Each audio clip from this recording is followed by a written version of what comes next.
পাঁচটি উপজেলা নিয়ে রাজবাড়ী জেলা গঠিত। বর্ষার শুরু থেকে শেষ পর্যন্ত এই অঞ্চলে মানুষ বিশেষ করে পানিবাহিত রোগে আক্রান্ত বেশি হয়। দেখা দেয় বিশুদ্ধ পানির অভাব।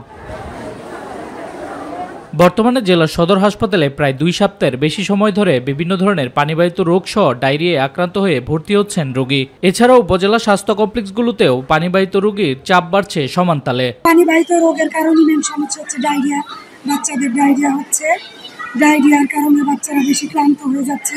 বাচ্চারা অসুস্থ, জ্বর আসছে, সেজন্য নিয়ে আসছি।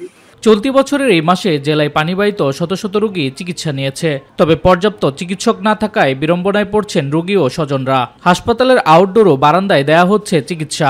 এর থেকে আরো উন্নতি হওয়া উচিত, তাহলে সাধারণ জনগণ তাদের যে প্রত্যাশিত চিকিৎসা সেটা তারা পাবে। তাদের উচিত যে সুচিকিৎসা দিলে হয়তো আরো আগে চিকিৎসা নিয়ে অনেক পারে। পানিবাহিত রোগীদের চিকিৎসায় সব ধরনের ব্যবস্থার পাশাপাশি সচেতনতার কথা জানিয়েছে রাজবাড়ী সদর হাসপাতালের তত্ত্বাবধায়ক। ডায়রিয়ার সাথে অনেক রোগীর পেটে ব্যথা থাকে বা বমি থাকে, অনেক রোগী একবার দুবার এমনভাবে পাতলা পায়খানা করে রোগীর ডিহাইড্রেশন হয়। রোগী আমাদের হাসপাতালে আসে, আমাদের হাসপাতালে আসলে আমরা ডায়রিয়া ওয়ার্ডে ভর্তি করি এবং আমাদের যে স্যালাইন দেই, কলেরা স্যালাইন, হার্টম্যান সলিউশন।